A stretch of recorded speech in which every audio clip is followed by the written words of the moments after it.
Programme timeline से गड असद मुमताज़। नाज़रीन, गुज़रियल ॾींहुं तहरीक इंसाफ़ के सरबराह अॻूणे वज़ीर आज़म जनाब इमरान ख़ान ॿीहर क़ौमी असैम्बली ॾांहुं वापसी जो इशारो ॾिनो ऐं अॼु क़ौमी असैम्बली जे स्पीकर 35 तहरीक इंसाफ़ के मेंबरनि जो इस्तीफ़ाऊं मंज़ूर करे वरितियूं आहिनि। गुज़रियल ॾींहुं इमरान ख़ान इहो चयो त जेकॾहिं असां असैम्बली में न वेंदासीं त हीअ का हुकूमत आहे उहा राजा रियाज़ सां गॾिजी मसनूई तौर ते केयरटेकर सेटअप आणींदी ऐं उहो कंहिं बि सूरत में क़ाबिल क़बूल न हूंदो। उन करे असां लाज़मी आहे त असां असैम्बली ॾांहुं वापसी वञूं ऐं अॼु क़ौमी असैम्बली जे स्पीकर वॾे अरसे खां पोइ तहरीक इंसाफ़ जे 35 मेंबर जी इस्तीफ़ा मंज़ूर करे वरिती आहे त हीअ का पॉलिटिक्स पई थिए। अॼु प्रोग्राम इन ते ॻाल्हाइबो ऐं गॾोगॾु ॻाल्हाइबो त पंजाब जे निगरान सेटअप लाइ हुकूमत ऐं अपोज़िशन पंहिंजा नाला ॾेई छॾिया आहिनि। 3 नाला पहिरियां परवेज़ इलाही साहब ॾिना ऐं अॼु वज़ीर आज़म जी मुशावरत सां हमज़ा शहबाज़ जो जेको नुमाइंदो आहे मुक़ररु कयल उन ॿिनि जा नाला ॾिना ऐं उहे ॿई जेके आहिनि उहे वज़ीर आज़म जा मुशीर आहिनि। अॼु KPK जी असैम्बली जेका आहे उहा पिणु टोड़ण जी समरी जेका आहे उहा गवर्नर ॾांहुं मोकिली वेंदी। त अॼोके प्रोग्राम जे असां मुल्की सियासत ते ॻाल्हाईंदासीं त मुल्की सियासत ईंदड़ ॾींहंनि में इम्कानी तौर ते कहिड़ी नज़र ईंदी ऐं हिन वक़्तु असांखे प्रोग्राम में जॉइन कयो आहे मुल्क जो नामियारो तजे निगार ऐं कॉलमिस्ट जनाब सलमान आबिद साहब ऐं उनसां गॾोगॾु असांखे जॉइन कंदो मुस्लिम लीग नून जो मरकज़ी अगवान जनाब सिद्दीकुल फारूक साहब। सलमान आबिद साहब, आपसे प्रोग्राम का आगाज़ करते हैं। इमरान खान ने इशारा दिया कि हम दोबारा असम्बली की तरफ जाएंगे क्योंकि केयरटेकर सेटअप के लिए बहुत ज़रूरी है कि हुकूमत के साथ मुशावरत हो, वरना राजा रियाज के साथ हुकूमत मिलके एक केयरटेकर सेटअप वो जो लाएगी वो मसनूई होगा। और आज स्पीकर ने बड़े अरसे के बाद 35 मेंबरों की इस्तीफ़ा मंजूर कर लिए। कैसे देखते हैं सर आप इस तमाम मामले को? देखिए जी, बुनियादी बात तो ये है कि अगर आप देखें एक बात को, जी सर, एक सेकंड जरा होल्ड कीजिएगा जरा। जी सर, एक सेकंड, आपको मेरी तस्वीर आ रही है? जी सर, जी जी। अच्छा जी सर। देखिए, बुनियादी बात तो ये है कि स्पीकर कौमी असम्बली ने ये कहा था ऑफिशियली, जी सर, कि जब तक PTI के लोग जो हैं इनफरादी सतह पर उनसे नहीं मिलेंगे वो उनके इस्तीफे कबूल नहीं करेंगे। जी सर। लेकिन अपने ही फैसले को डिनाई किया, पहले 11 इस्तीफे कबूल करके, जी सर, और अब 35 इस्तीफे कबूल करके, और जी। कहा यह गया था कि हम इनफरादी सतह पर लोगों से पहले मिलेंगे उसके बाद इस्तीफे कबूल करेंगे, और आज इस्तीफे कबूल कर लिए गए। जी। अब सवाल यह है कि ये इस्तीफे क्यों कबूल किए गए। उसकी वजह यह है कि आज अगर आपने सुप्रीम कोर्ट की प्रोसीडिंग सुनी हो जी, तो सुप्रीम कोर्ट में जो रिमार्क्स दिए गए थे कि ये मामला, क्योंकि इमरान खान ने इशारा किया कि वो पार्लियामेंट में वापस आ रहे हैं, तो नैब में जो तरामीम हुई है उसका मुकदमा जो है वो पार्लियामेंट के अंदर रिजॉल्व किया जाए, और इमरान खान साहब जो है वो पार्लियामेंट के अंदर बैठ के नैब के अंदर जो तरामीम हुई है उसको चैलेंज करें, और मुतबादल जो भी हिकमत अमली इख्तियार करना चाहते हैं वो पार्लियामेंट में जाके इख्तियार करें। और आज शाम को माशाल्लाह 35 इस्तीफे भी कबूल हो गए, और इलेक्शन कमीशन को भी दाद दें 5 मिनट में डीनोटिफाई भी हो गए। यानी इस तरह से अगर सियासत करनी है जी, तो फिर वो समय नजर आ रहा है सबको कि ये इस्तीफे कैसे कबूल हुए। अब वो जो पहले 11 लोग थे वो भी स्पीकर के सामने पेश नहीं हुए थे। ये जो 35 जिनके आज इस्तीफे कबूल हुए ये भी स्पीकर के सामने पेश नहीं हुए थे। तो इसका मतलब है कि स्पीकर का ये जो मौकफ था कि जब तक वो पेश नहीं होंगे मैं इस्तीफे कबूल नहीं करूंगा, वो तो गैर अहम हो गया। उन्होंने अपनी मर्जी और मंशा के मुताबिक अपने इख्तियारात के तहत उनको कबूल कर लिया है। तो मैं तो ये समझता हूँ कि एक सियासत हुई है। अब वो जो इमरान खान साहब पार्लियामेंट में वापस जाने की बातें कर रहे थे जी, मेरा ख्याल है अब उसकी अहमियत तो खत्म हो गई है, और अब उसकी कोई टोकन तो कोई सेरेमोनियल उसमें मुझे कुछ समझ नहीं आई।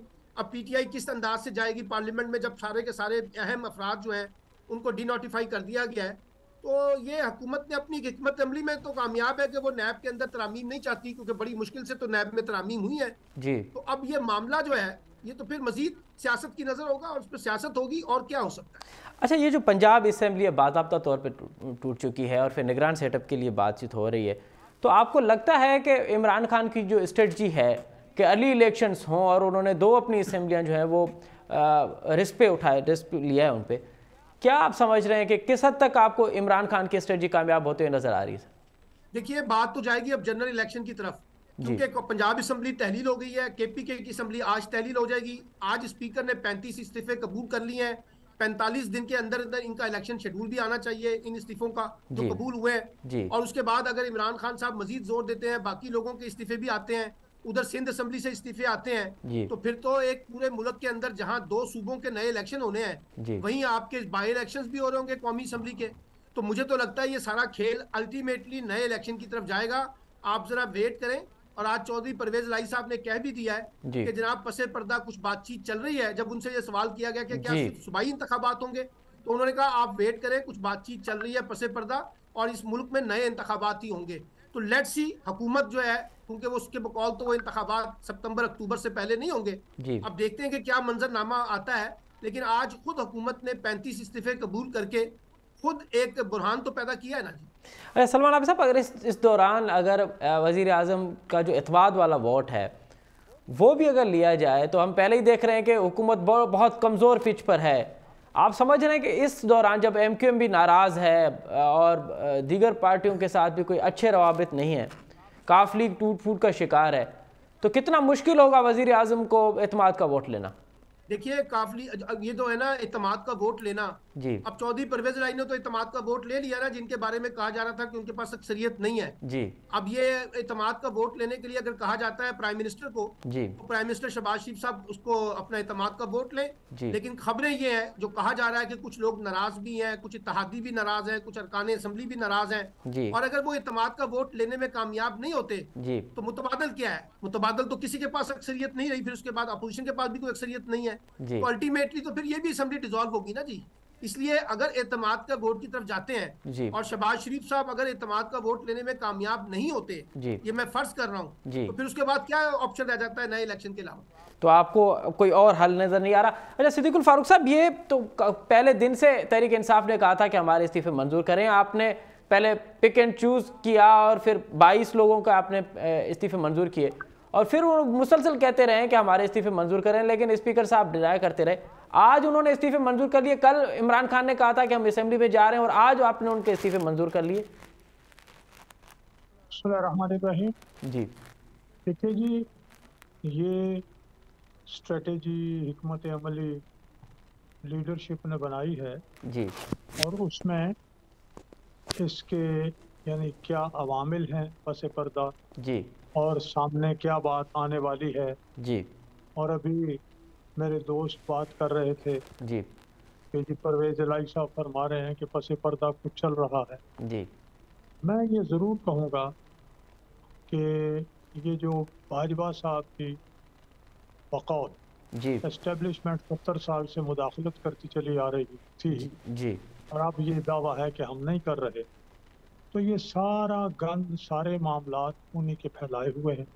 हमारा मैंडेट चोरी किया गया, रिपोर्टिंग सिस्टम जो RTS बंद किया गया, लोगों को पोलिंग स्टेशन हमारे जो पोलिंग एजेंट से उन्हें निकाल दिया गया, ये सारी बातें उन्होंने की, इस तरह की साथ बिछाई है जी। इसमें मुल्क को बहुत नुकसान हो। इमरान खान को वो लाए हैं, लेकिन कौमी मईशत और गवर्नेंस और पाकिस्तान के इमेज की कीमत जी। तो अब इस वक्त जो सूरत हाल है, इसमें इमरान खान ने कहा कि मैं आना चाहता हूँ, आना चाहता है या नहीं आना चाहता, ये इस्तीफे कबूल हुए हैं। तो इनके जो भी नताइज हैं, अभी अगर आज समरी पहुँच गई है अपना KPK के गवर्नर के पास, तो वो भी 48 घंटे में टूट जाएगी असम्बली। तो इलेक्शन अब तक हमारा मौक़िफ़ यही है कि जो सीटें खाली होंगी जी, वही उन्हीं पर इंतखाब होगा, मरकज़ के इंतखाबात नहीं। तो अब तक का हमारा मौक़िफ़ यही है, जो हमारी लीडरशिप। तो सिद्दीकुल फारूक साहब, आप समझ रहे हैं कि मुल्क में इतनी कैपेसिटी है, इतना पैसा है कि इतने बड़े पैमाने पे इलेक्शन दोबारा कराए जाएं, जब सूबाई असेंबली और कौमी असेंबली में 100 से ज़्यादा, मतलब 200 से ज़्यादा मेंबरान के हलकों पे इलेक्शन कराए जाएं? देखिए, असल मसला तो इंतखाबात और इंतखाबात के ज़रिए असम्बलियों का वजूद में आना है, ये आइनी तकाज़ा है। आइन के मुताबिक ये इंडिया में होता है, ये दूसरे मुल्कों में होता रहा है। पाकिस्तान में के सूबों में इलेक्शन हो, मरकज़ में ना हो, ये शायद पहली दफ़ा हो, इसलिए हमें कुछ अजीब अजीब नज़र आ रहा। लेकिन जहाँ जमहूरियतें हैं वहाँ ये अजीब नहीं होता। अब मैं फिर अर्ज़ करूँगा कि हमें देखना है कि ये जो पंजाब असम्बली डिसॉल्व हुई है जी, और केयर टेकर गवर्नमेंट की बात आज है शाम तक है जी, अगर अपना लीडर ऑफ द अपोजिशन और वज़ीर आला के दरमियान इत्तेफाक नहीं होता जी, तो फिर पार्लिमानी जो है वो कमेटी के पास जाएगा, 3 दिन वो भी देख लेंगे, नहीं तो 2 दिन में फिर चीफ इलेक्शन कमिश्नर वज़ीर आला इधर भी नामजद लगा देंगे जी। और KPK में भी इत्तेफाक ना हुआ तो वहाँ भी लग जाए। ये सूबाई इलेक्शन है, ये हो जाएंगे।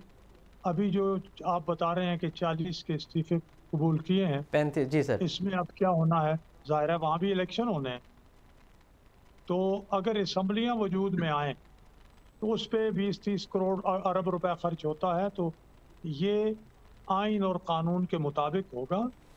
और मेरा ख्याल है कि अगर ये पैसे खर्च होते हैं तो ये ज़ाया नहीं। अच्छा ठीक है सलमान आबिद साहब, ये जो तहरीक इंसाफ का नैरेटिव है कि इमरान खान की मकबूलियत और तहरीक इंसाफ की मकबूलियत इस वक्त जो है वो बुलंद तरीन सतह पे है मुल्क की तारीख में, अब तक इससे पहले इतनी नहीं थी। लेकिन एक केस हमें अभी कराची में 2 दिन पहले जो लोकल गवर्नमेंट के इलेक्शन हुए हैं उस पर भी नज़र आया कि वो हल्के जहां खान साहब बाई इलेक्शन में जीत चुके थे, अब वहां तहरीक इंसाफ बड़ी बुरी तरह से उनको शिकस्त मिली है। तो आप नहीं समझते कि जो सोशल मीडिया और मीडिया पे एक ट्रेंड चल रहा है लेकिन ग्राउंड रियलिटी पे कुछ और है? देखिए, अगर मिसाल के तौर पे ये मान लिया जाए कि इमरान खान की मकबूलियत नहीं है और वो अपनी मकबूलियत खो चुके हैं जी। और कराची के जो भी लोकल गवर्नमेंट के इलेक्शन हुए हैं इनके नताइज को तस्लीम कर लिया जाए और ये हकीकत भी सामने आ गई है कि PTI तीसरे नंबर पे चली गई है जी। तो फिर तो हुकूमत के पास बड़ा अच्छा मौका है कि वो इलेक्शन करवा दे इससे पहले कि इमरान खान दोबारा अपने आप को रीगेन करें। बेहतर है कि इस पोजीशन के अंदर इमरान खान साहब जो है वो इलेक्शन हार जाएंगे अगर आप इलेक्शन करवा देंगे। पहली बात तो ये है। जी सर। दूसरी बात यह है कि जो एक सियासत के तालिब इल्म होने के नाते खुद अपना सिद्दीकुल फारूक साहब वसी तजर्बा रखते हैं जी। वो इत्तफाक करेंगे कि लोकल गवर्नमेंट के इलेक्शन के नताइज में और सूबाई और कौमी असम्बली के नताइज के अंदर जरा बड़ा फर्क होता है। एक बात। अच्छा, कराची के अंदर PTI हारी है, MKM ने बाइकाट किया है, पीपल्स पार्टी ने रीगेन किया है, जमात इस्लामी ने बेहतर पोजीशन हासिल की है। उस बुनियाद पे बहुत से लोग ये कह रहे हैं कि PTI की अपने मामलात काफ़ी कमज़ोर हुए हैं, तो काफ़ी हद तक वजह भी है, उनकी तंजीम साजी के मसाइल भी नज़र आ रहे हैं, वोटर का भी उस तरह से टर्न आउट नहीं निकला। लेकिन मेरा नहीं ख्याल कि अभी पंजाब और KP के जो 2 सूबे हैं जी, जब वहाँ पर अभी PTI को कोई बड़ी मुज़ाहमत का सामना है, हो सकता है कि नताइज वही हों जो कराची में आए हैं अगर पंजाब में और KP के अंदर इलेक्शन होते हैं। लेकिन ये भी मुमकिन है कि KP के और पंजाब के नताइज वही हों जो PTI एक्सपेक्ट कर रही है। और जैसे नताइज जो है जुलाई के बाई इलेक्शन में आए थे पंजाब के अंदर और अक्टूबर के अंदर फिर हमने देखा नेशनल असम्बलीज के जो इलेक्शन हुए हैं उसके अंदर भी आए थे। तो अभी तो ये तय होना है कि इमरान खान की मकबूलियत का पैमाना जो है वो इंतखाबात के जरिए ही तय हो सकता है। अच्छा। और अगर जाना तो आपको देखे ना, अगर आप अभी फौरी इंतखाबात में ना जाएं तो आपको सितंबर अक्टूबर में इंतखाबात में जाना पड़ेगा। जाना तो आपको इंतखाबात के अंदर ही है, वहीं से डिटरमिन होगा कि इमरान खान कितने पॉपुलर है और कितने पॉपुलर नहीं है, PMLN कितनी पॉपुलर है और कितनी पॉपुलर नहीं है, या पीपल्स पार्टी कितनी पॉपुलर है। तो ये फैसले तो इलेक्शन के अंदर ही होंगे। लेकिन मैं आपको बता रहा हूँ अपने तजर्बे की बुनियाद पे, मेरा अपना असेसमेंट है, अल्टीमेटली गेम जो है वो इलेक्शन की तरफ ही जाएगी। तो उसकी वजह यह है कि अभी इलेक्शन कमीशन ने बताया है कि अगर 2 सूबों के इलेक्शन होते हैं तो 20 अरब रुपए का इजाफी बोझ जो है वो इलेक्शन बिल्कुल वो जो मैंने सिद्दीकुल फारूक साहब से अर्ज किया, मैं वही कह रहा हूँ 20 अरब रुपए का 2 सूबों के इलेक्शन। और अभी ये जो कहा गया है कि 35 इस्तीफे आ गए हैं तो ये बाई इलेक्शन भी होंगे, 45 डेज के अंदर अंदर शेड्यूल अनाउंस करना है। तो सवाल ये है कि क्या इलेक्शन से 8 माह पहले ये 20-25 अरब रुपए का इजाफी बोझ क्या वफाकी हुकूमत ये खर्चा उठा सकेगी? एक सवाल। इलेक्शन कमीशन को वो पैसे मिल सकेंगे? दूसरा सवाल। और तीसरा सवाल ये है कि मिसाल के तौर पे अगर ये 2 सूबों के अंदर इलेक्शंस होते हैं तो फेडरल गवर्नमेंट तो इस वक्त PMLN की और पीपल्स पार्टी की और इत्तेहादियों की है, क्या उनकी निगरानी में इलेक्शन की शफाफियत हो सकेगी? और अगर 2 सूबों के अंदर सूबाई हुकूमतें इलेक्ट हो जाती हैं और उसमें PTI की हुकूमत बन जाती है तो फिर अक्टूबर में होने वाले जो इंतखाबात हैं वो तो इन 2 सूबाई हुकूमतों की निगरानी में होंगे ना, कोई केयर टेकर गवर्नमेंट के अंदर तो नहीं होंगे। बिल्कुल सही। इसलिए सियासी रियलिटी तो ये बताती है कि अल्टीमेटली आपको एक ही इलेक्शन करवाना है, चाहे वो आप अक्टूबर में करवा लें चाहे वो आप मई में करवा लें। मुझे जाती तौर पे लगता है कि बात नेशनल इलेक्शन की तरफ ही जाएगी। अरे सलमान आबिद साहब, एक और बात भी आप उस पर भी ज़रा कमेंट करें। आपने कराची की पॉलिटिक्स पे तो अपना नुक्ते नज़र दिया, ये जो मुसलसल पंजाब में हमें नज़र आ रहा है कि नून लीग यहाँ तो कमज़ोर पिच पे है, यहाँ उसको शिकस्त का सामना है, क्या उसका सिर्फ वाहिद सबब ये है कि उसकी जो लीडरशिप है वो ग्राउंड में नहीं है? अगर ग्राउंड पे होती तो ये अदम एतमाद में अगर हमजा शहबाज होते और मरियम नवाज साहिबा होती तो रिजल्ट और निकल सकता था। ये लीडरशिप का ग्राउंड पे ना होना या कुछ और भी असबाब हैं इसके? देखिए, 3 वजूहात है। एक वजह तो यह है कि ये बात मैं नहीं कर रहा, खुद मुस्लिम लीग नून की लीडरशिप कर रही है और बार बार नवाज शरीफ साहब से मुतालबा कर रही है कि वो खुद भी फौरी तौर पे पाकिस्तान आए और मरियम को भी पाकिस्तान लेके आए, और अगर आप लोग नहीं आएंगे, इंतखाबी मुहिम नहीं चलाएंगे, तो हमें सियासी तौर पर नुकसान होगा।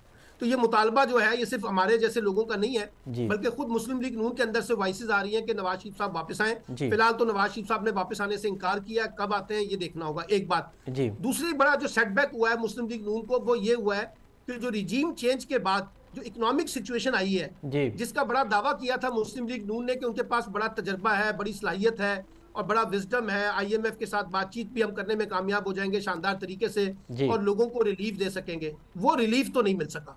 वो भी हमें नजर आ रहा है कि इस वक्त जो है ना काफी हद तक जो है ना बुरहान है, और क्योंकि असल लड़ाई पंजाब में होनी है तो मुस्लिम लीग नून के अंदर जो है उस पर काफी तशवीश पाई जाती है।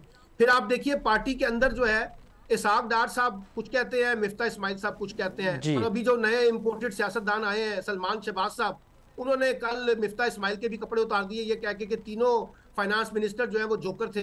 भाई ये जो तीसरा जोकर था मिफ्ता इस्माइल जो है, ये शहबाज शरीफ ने नॉमिनेट किया था ना इसको फाइनेंस मिनिस्टर के तौर पर, और बड़ी तारीफें करते थे, मेरे पास तो वो तमाम रिकॉर्ड्स भी मौजूद है। इसलिए मेरा ख्याल है कि एक माशी सूरत हाल भी उनके लिए एक मुश्किल सूरत हाल बन रही है। और तीसरा मसला उनके लिए ये आ रहा है कि जो नैरेटिव बिल्डिंग थी इमरान खान के मुकाबले में एक बयानिया बनाना था मुस्लिम लीग नून ने, अभी तक वो बयानिया उस तरह से सामने नहीं आ सका जिसका मुकाबला वो कर सकें। तो ये तीनों क्राइसिस है।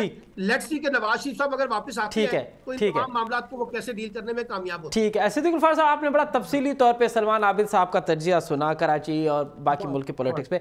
एक तो सर बयानिया का मुकाबला बयानिया से होगा, वोट दो वाला बयानिया पता नहीं कहाँ खो गया, एक तो उस पर कमेंट कीजिएगा, और दूसरा आखिर इन हालात में अगर मियाँ साहब मुल्क में नहीं आते तो फिर कब आएंगे? जी मैं पहले तो अर्ज करूं कि आपने दोबारा ये बात उठाई जी कि 30 अरब रुपए का खर्च होगा तो क्या जी पाकिस्तान ये बोझ बर्दाश्त कर सकेगा? जी देखिए हमने बड़े मामलात देखे हुए हैं। 8,000 अरब से ज्यादा का बजट है पाकिस्तान का, 8,000 अरब से ज्यादा का जी।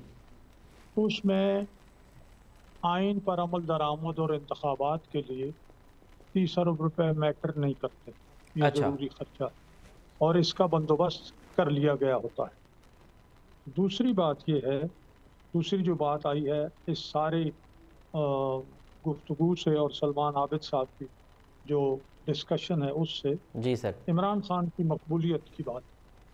देखिए इमरान खान की मकबूलियत एक वक्त में जब उन्होंने अमरीकी साजिश और ये सारा जिक्र किया तो वो ऊपर गई, लेकिन जब वो अमरीकी बयानिए से पीछे हट गए कि नहीं नहीं वो साजिश जो है वो हम वापस लेते हैं, और साथ ही उन्होंने ये किया कि वहाँ एक फर्म हायर कर ली। यहाँ उनके जो अपना फवाद चौधरी साहब हैं, अमरीकी सफ़ीर से 1 महीने में 2-2 दफ़ा मिले, फिर अमरीकी सफ़ीर को रेड कारपेट वेलकम जनाब दिया गया KPK में। इन सारी चीज़ों ने फिर ये उनको जो ये कातिलाना हमला, इसमें गोलियां लगी हैं नहीं लगी, 4 लगी हैं, रिपोर्ट आ गई कि गोली तो एक भी नहीं लगी, ये तो कुछ और ही है, ये सारी बातें। और रोज़ का यू टर्न, अभी जो उन्होंने कल इंटरव्यू में कहा कि मैं कौमी असम्बली में वापस जाऊंगा, ठीक है, ये तमाम यू टर्न से इंसान की इज्जत और तौक़ीर जो है वो कम होती है, पॉपुलैरिटी कम होती है, और उनकी पॉपुलैरिटी मुतासर हुई है और ख़ासी मुतासर हुई। ये बात दुरुस्त है कि सूबाई अपना बल्दियाती इंतखाबात, सूबाई असम्बली के इंतखाबात और कौमी असम्बली के इंतखाबात में बड़ा फ़र्क होता है, ये बात ठीक है जी, लेकिन कहीं ना कहीं ये चीज़ें ट्रांसलेट होती हैं, आवाम तक जाती हैं और फिर उनका नतीजा भी निकलता है। अब आ जाएंगे अभी जो इलेक्शन होने हैं उसमें इमरान खान साहब की पार्टी के अंदर भी बहुत कुछ कशीदगी है, बहुत मामलात हैं, वो सामने आ जाएंगे, आप देख लेंगे। ये अब मेरा ख्याल है मामला दूर नहीं रहेगा। सर मियाँ साहब कब आ रहे हैं सर मुल्क में? मियाँ साहब का मैंने तो गालिबन आपके प्रोग्राम में या किसके प्रोग्राम में मार्च तक का कहा था, अब हम भी देखते हैं, लेकिन मियाँ साहब आएंगे। पहले तो मरियम नवाज इंशाल्लाह जल्दी आ रही, वो पहुंच जाएंगी। वो जो लीडरशिप की बात है कि जी वो लीडरशिप मुल्क में नहीं है जी, तो नवाज शरीफ साहब ये बात याद रखें, ये रिकॉर्ड पर मैं दोबारा आपके नाजरीन जो आप देख रहे हैं आपके प्रोग्राम, जी सर, मैं उनके लिए सामने रखूं कि नवाज शरीफ साहब ने ये कहा था हर सूबे से एक ताबूत उठा है, पंजाब से भी एक ताबूत उठे, मैं नहीं बाहर जाता। ये तो फिर सब ने मिल मिला के, आपको पता है, उनको कायल किया, उनको फिर जहर दी और उनके प्लेटलेट्स कम हुए। और रोज़ाना डॉक्टर यास्मीन राशिद जो है वो उनका सेहत का न्यूज़ बुलेटिन जारी करती थी प्रेस कॉन्फ्रेंस में, आज प्लेटलेट्स इतना हो गए हैं, आज ये हो गए हैं, आज जो है हल्का हार्ट अटैक भी हुआ है। ये सारी बातें करके तो इमरान खान ने फेडरल कैबिनेट की मंजूरी से फिर ये मियाँ साहब को बाहर भेजा। ठीक है, ठीक नहीं गए। इसी तरह अपना मरियम नवाज हैं जी, वो बड़ी बड़ी हुई तो अपने गले का ऑपरेशन वो बहुत पहले भी कह रही थी कि सर्जरी करानी है, लेकिन मैं इस तरह नहीं जाऊँ, वो इंशाल्लाह आ रही है। ये जो खला है, ये गैप है, ये तो फिल हो जाएगा। बाकी ये बात दुरुस्त है सलमान आबिद साहब की, और मैं कई दफ़ा कह चुका हूँ जी, कि देखें, इंतहाई कार आखिर कार फैसला वोटर्स ने करना है और फ्री और फेयर इलेक्शन होने चाहिए, होंगे।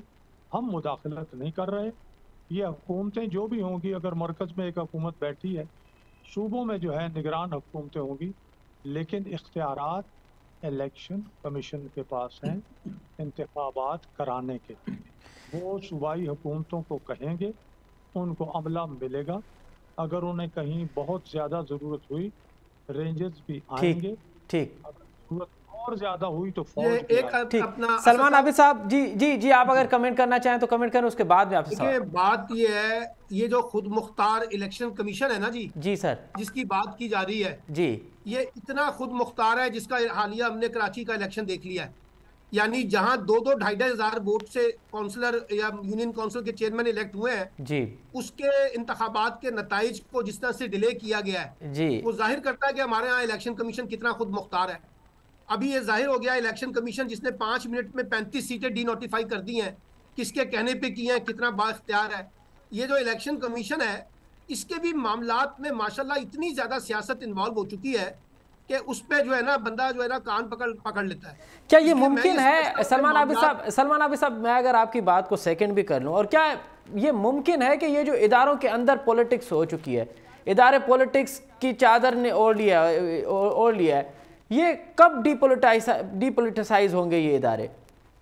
देखिए जी, ख्वाहिश तो हमारी सबकी ये है, सदीकुल फारूक साहब भी कह रहे हैं कि ए पॉलिटिकल हो जाएं सारे के सारे इदारे जी, लेकिन मसला ये है कि हमारे यहाँ पॉलिटिक्स इतनी ज्यादा डोमिनेट कर गई है कि कोई भी इदारा जो है वो अपने अपने कानूनी दायरा कार में रह के काम करने का आदी नहीं है, और सब अपने अपने दायरा कार से बाहर निकल कर खेलने की कोशिश करते हैं। उसमें सियासतदान भी हैं, उसमें ब्यूरोक्रेट भी हैं, उसमें इलेक्शन कमीशन भी है, उसमें एस्टेब्लिशमेंट भी है, सब शामिल है, हुकूमत हो अपोजिशन हो, सब देखते हैं ये खेल है।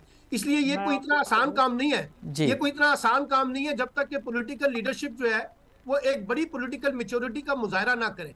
अब जब तक ये नहीं होता तो फिर तो ये खेल जो है जिस तरह से चल रहा है, आप भी देख रहे हैं, मैं भी देख रहा हूँ, सब देख रहे हैं।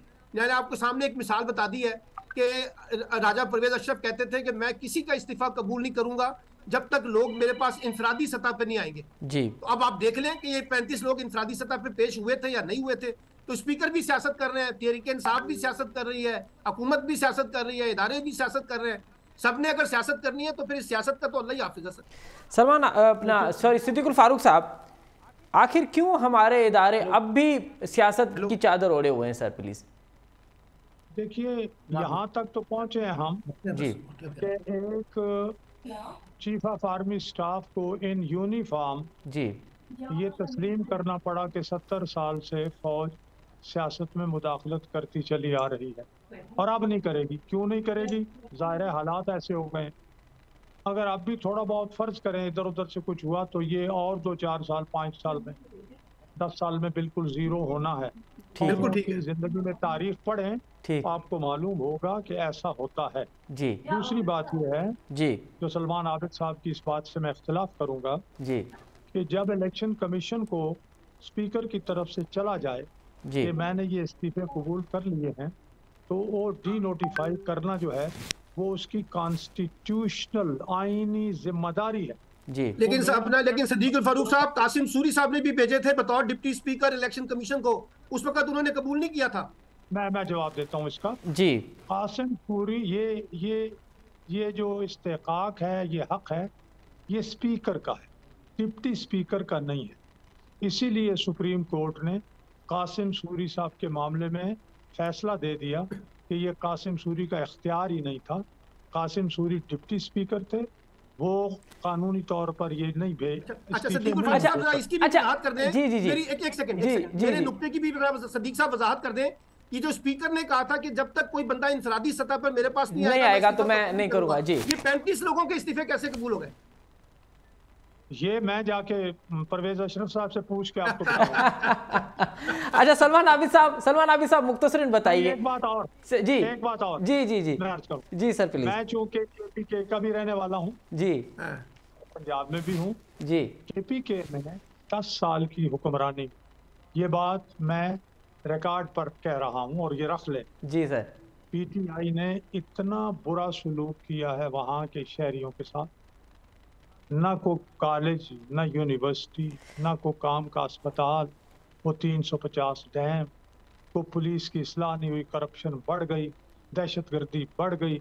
इन सारी चीजों की वजह से चले सर फिर सर जनरल इलेक्शन में हम देखेंगे। सलमान आबिद साहब मुख्तसरन ये बताइएगा कि आने वाला मार्च आपको कैसा नजर आ रहा है? क्या मार्च इलेक्शन ही मुहिम का मार्च होगा या आप समझ रहे हैं कि मार्च की सूरत हाल कुछ और होगी? सर आप तो बहुत दूर चले गए हैं। ये जनवरी और फरवरी का पहला हफ्ता है जी। इसी के अंदर ये तय होना है कि ये मुल्क नए इंतखाबात की तरफ जाएगा और या नहीं जाएगा। मेरा अपना असेसमेंट है, मैं आपको अपना तज्जिया पेश कर चुका हूं कि मुझे लगता यह है कि बहुत जल्द नेशनल इलेक्शन के ऊपर ही आपको बात करनी पड़ेगी। वही वे आउट है। अब बाकी जो क्राइसिस क्रिएट हो रहा है, 35 कौमी असम्बली के बाई इलेक्शन करवाना या मजीद इस्तीफे आ जाएं तो उनके इलेक्शन करवाना और 2 सूबों के इलेक्शन करवाना, फिर सिंध असम्बली के इलेक्शन करवाना, मुझे नहीं लगता कि ये वायबल प्रोजेक्ट। सिद्दीकुल फारूक साहब, क्या ये वाकई महीनों नहीं अब हफ्तों की बात है जनरल इलेक्शन? देखें जी, अब तक तो हमारी हुकूमत, वज़ीर आज़म, PDM सब वो यही कह रहे हैं कि इंतखाबात आइन के मुताबिक अक्टूबर तक होंगे या नवंबर तक होंगे, उससे पहले नहीं होंगे। लेकिन अगर कोई ऐसी सिचुएशन डेवलप हो जाती है वाकयातन ऑन ग्राउंड जी, तो मैं नहीं कह सकता उस बारे में। मतलब है मैं सियासी कारकुन हूँ, ठीक है, और अल्हम्दुलिल्लाह एक वक्त गुजारा है इस सारे फील्ड में, तो मैं ये ज़रूर अर्ज करूँगा कि अगर कोई ऐसी सूरत हाल पैदा होती है जिसमें कोई फैसला करना पड़ता है तो फिर उसके बारे में हमारी लीडरशिप PDM बैठेगी, फैसला करेगी। बहुत शुक्रिया सिद्दीकुल फारूक साहब, सलमान आबिद साहब, अब दोनों मोअज़्ज़िज़ शख्सियत का बहुत शुक्रिया। कराची में मेयर कहिड़ी पार्टी जो ईंदो, राब्ता तेज़ थी आहिनि। अॼु जमात इस्लामी जे सरबराह सिराजुल हक़ चयो आहे त असां तमामु पार्टियुनि सां ॻाल्हाईंदासीं, सभिनी पार्टियुनि सां ॻाल्हाईंदासीं। ॿिए पासे असां ॾिसूं था पिया त जमात इस्लामी ऐं तहरीक इंसाफ़ जे विच में इतिहाद थींदे नज़र पियो अचे, जंहिंजो बाज़ाब्ता तौर ते ॿिन्हिनि पार्टियुनि जे अॻुवाणनि इहो चयो बि हो। इलेक्शन वारे ॾींहुं जॾहिं फिरदौस शमीम नक़वी साहब जेको अॻूणो अपोजिशन लीडर आहे सिंध असेंबली जो ऐं सिंध असेंबली में हिन वक़्तु मेंबर आहे, उन ॾींहुं कयो त अगरि कराची जे माण्हुनि असांखे मैंडेट घटि ॾिनो या असांजूं सीटूं घटि आयूं त पोइ असां जमात इस्लामी जी सपोर्ट कंदासीं। ऐं हिन वक़्तु जेका पार्टी पोज़ीशन आहे उहा लॻे बि ईअं पई त ॼण जमात इस्लामी तरीक़े इंसाफ़ जो इतिहाद थियण वारो आहे। अॼु वॾे वज़ीर इहा ॻाल्हि कई आहे त उसूलनि तौर ते मेयर असांजो हुजणु घुरिजे, छाकाणि त सभ खां वधीक सीटूं असां वटि आहिनि। त अॼु की प्रोग्राम जे हिन समय में ते ई ॻाल्हाईंदासीं त कराची में मेयर कंहिंजो ईंदो, सियासी पार्टियुनि में इतिहाद कहिड़ियुनि पार्टियुनि में थींदा, इन ते ई ॻाल्हाइबो। हिन असांजे प्रोग्राम में जॉइन कयो आहे फिरदौस शमीम नक़वी साहब, पाण तहरीक इंसाफ़ जा मरकज़ी अॻुवान आहिनि, सिंध असेंबली जा अॻूणा अपोजिशन लीडर आहिनि, ऐं हिन वक़्तु जेको खटे बि आया आहिनि कराची जी जेका लोकल गवर्नमेंट जी इलेक्शन थी आहे उन ते बि। फिरदौस शमीम नक़वी साहब, प्रोग्राम में खुश आमदीद सर। बहुत बहुत शुक्रिया। फिरदौस साहब, कब आप डिप्टी मेयर बन रहे हैं कराची के? तो नहीं बन रहा डिप्टी मेयर। इतला तो यही आ रही है कि जमात इस्लामी और आपका इतिहाद होने जा रहा है, मेयर अब जमात इस्लामी का होगा और डिप्टी मेयर जो है वो तहरीक इंसाफ के पलड़े में आएगा, और आपका नाम आ रहा है कि आप डिप्टी मेयर के लिए सबसे सबसे आगे हैं आपका नाम सर। देखिए, मैं एक चीज जानता हूँ जी सर कि ये फैसले पार्टी के होते हैं जी, और ये पहला इत्तेहाद का फैसला भी PTI का है जी, और मैं समझता हूँ कि डिप्टी मेयर के लिए मैं शायद इतना मौजूद नहीं हूँ, इससे कि मैं बहुत सीनियर हूँ और ये डिप्टी मेयर की पोजीशन शायद मुनासिब नहीं हो, लेकिन पार्टी का फैसला होगा जो भी होगा। अगर पार्टी ने आपको ये जिम्मेदारी दे दी, ये रिस्पॉन्सिबिलिटी दे दी, तो आप कराची के लिए ये रिस्पॉन्सिबिलिटी उठाने के लिए तैयार हैं? देखिए, मेरा तो जिंदगी इस वक्त सिर्फ एक ही मकसद है जी कि मैं लोगों की खिदमत करूं जी और मैं समझता हूं कि और मैं सियासत की इबादत समझ के करता हूं जी और मैं ये समझता हूं कि सियासत के जरिए टैक्स पेयर का पैसा जितना जायज तरीके इस्तेमाल होगा उतना इस मुल्क का भला होगा। इस जो चोरी करप्शन का खात्मा किया जाए जी तो ये मुल्क बेहतर चलने लगता है। जो ज़िया होता है पैसे का बैड डिसीजन मेकिंग से, उसको रोकता है। जी गवर्नमेंट में एफिशिएंसी लानी है कि पैसे का ज्यादा से ज्यादा वैल्यू फॉर मनी आए और अपनी जिंदगी का जो भी हासिल है, तजर्बा है, माजी में किया है, उसको इस्तेमाल करते हुए मुझे ये मकासद पूरे करना है। ठीक है। अच्छा, ये बताइएगा कि फिरदौस साहब, कितना इम्कान है कि जमात इस्लामी के साथ ही इत्तेहाद होने जा रहा है? कि राब्ते हो गए हैं, राब्ते हो रहे हैं बैकडोर? कोई दावत दी है आपको जमात इस्लामी ने, या आपने उनको दावत दी है कि आइए बात करें अगले लाए अमल के हवाले से? देखिए, मुझे एक चीज पता है जी कि पीटीआई जो है वो पीपीपी को नहीं सपोर्ट करती। पीपी को सपोर्ट नहीं करेंगे आप, ठीक है। जी, और बाकी किसी के साथ भी इत्तेहाद हो सकता है? नहीं, बाकी हमारे पक्ष या इत्तेहाद करो या अपोजिशन में बैठे रहो। जी अभी तो मैं ये भी नहीं कह सकता कि पीपीपी और जेआई का जी जाए तो मैं क्यों अपनी पोजीशन को भी करूं। जी हमको भीख मांगने तो नहीं निकले हुए। सही है। वहां से कोई अब तक कोई राब्ता नहीं हुआ सर? 24 घंटे हो गए हैं, रिजल्ट अनाउंस हो गया है। इस मौजू पे नहीं हुआ।